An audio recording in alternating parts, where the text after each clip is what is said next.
2025 он нэгдсэн үндэсний байгууллагын 80 жилийн ой тохиож байгаа тул та бүхэнд баяр хүргэмээр байна.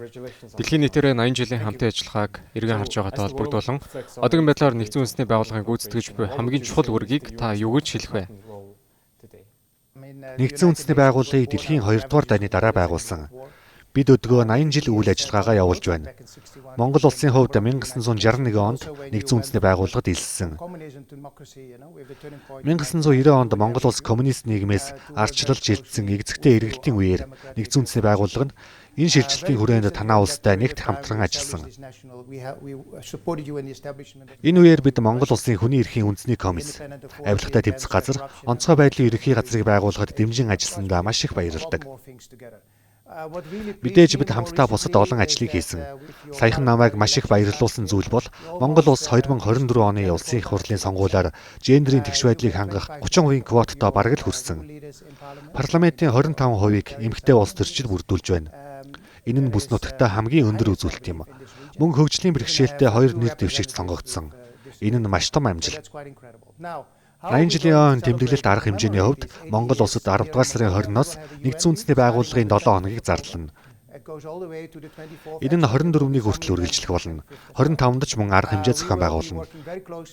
Бид нэгдсэн үндэсний байгууллагын өнгөрсөн одоо болон ирээдүйн ач холбогдлыг харуулж, цаашдын байр суурийг баттгахын тулд бүх оролцогч тал түншүүдтэйгээ хамтран ажиллах болно.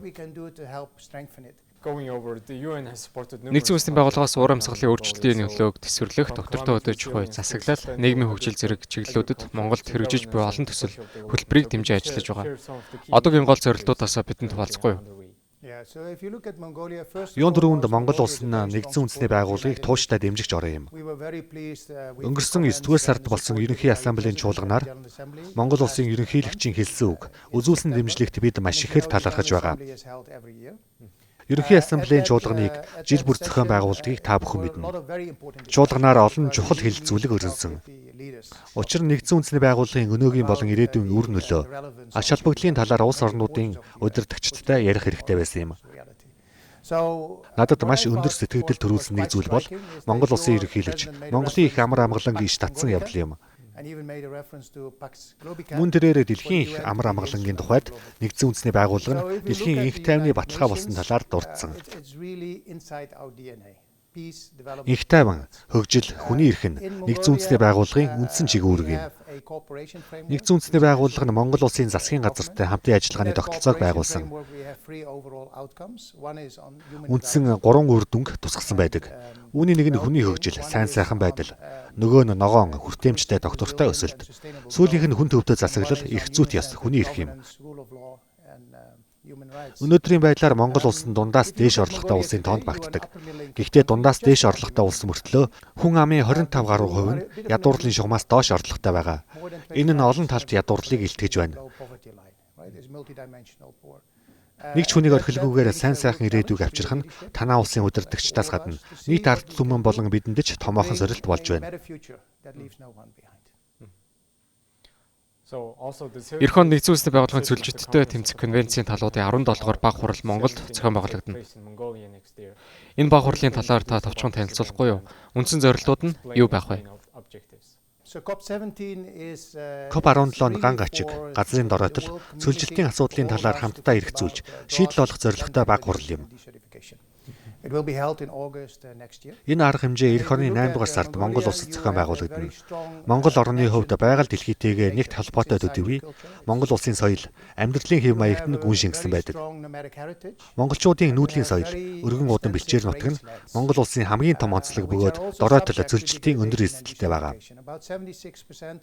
Судалгаагаар Монголын нийт нутаг дэвсгэрийн ойролцоогоор 76% нь дороотлын болон цөлжилтийн аюул дүртэх эзэлттэй гэж үздэг. Тиймээс COP17 баг хурлыг Монгол зохион байгуулах нь асар ач холбогдолтой. Та бүхэн мал аж ахуй, нүүдлийн амьдралын олон 100 жилийн туршлага, дэлхийн хамтын нийгэмлэгтэй хуваалцах боломжтой. Энэ ажлыг сайн зохион байгуулж чадвал Монгол улс дэлхийн давцанд газрын дороотлыг бууруулах, сэргээн засварлах, цаашлаад байгаль орчны чиглэлээр тэргүүлэгч орны нэг болох томоохон боломж гарч ирнэ.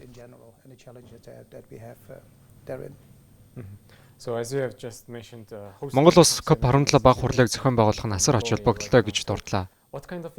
Баг хурлаас та юу хүлээж байна? Энэ арга хэмжээ Монгол болон бүс нутгийн хэмжээнд ямар нөлөө үзүүлнэ гэж харж байгаа бол.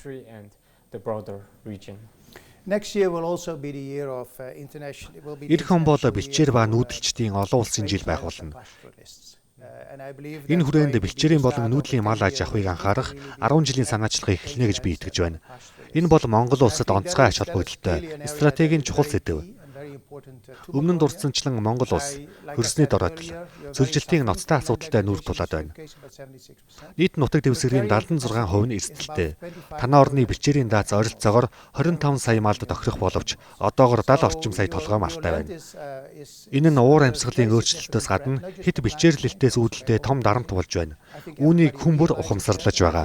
Тиймээс энэ удаагийн баг хурлан Монгол төдийгүй бүс нутгийн хэмжээнд бодлого боловсруулагчид, судлаачид болон олон улсын мэрэгжилтнүүдийг хамруулан цаашдын чиг хандлага, шийдлийн талаар чухал хэлэлцүүлэг өрнүүлэх түүхэн боломж болох юм.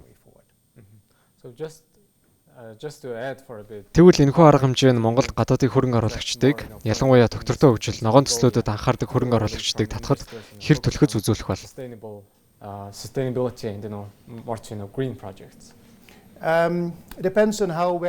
COP17 хурлыг хэр сайн зохион байгуулахаас шалтгаална. Тиймээс эх жил бид бүхний хувьд тун чухал жил байх болно. Бүгд хамтдаа хамгийн сайнаар оролцохыг хичээх ёстой. Дэлхийн өнцөг болон бүрээс 190 гаруй улсын дээд хэмжээний төлөөлөгчид хүрэлцэн ирэх болно. Ихэнх төлөөлөгчийн хувьд Монголд анх удаа зочилж буй тохиолдол нь болох байх. Тиймээс энэ бол хувийн хвшлийнхний хувьд хуралд оролцохоор ирэх 7-8 мянга гаруй гадаад хүнээс ордлого олох томоохон боломж төдийгүй Монголын тухай анхны сэтгэл үтэх чухал үе юм. Жуулчдын тоог нэмэгдүүлэх амбицтай Монгол улсын хувьд тодорч чадах таатай үе байх болно гэж бодож байна. Одоогоор Монгол улсад хэрэгжүүлэхээр төлөвлөж байгаа нэгдсэн үндэсний байгууллагын дэмжлэгтэй шинэ төслүүд байгаа болов уу? Монгол улс доктортой хөгжил 2030 хөтөлбөрийн 17 зорилгыг хэрэгжүүлэхээр санал нэгдээд байгаа.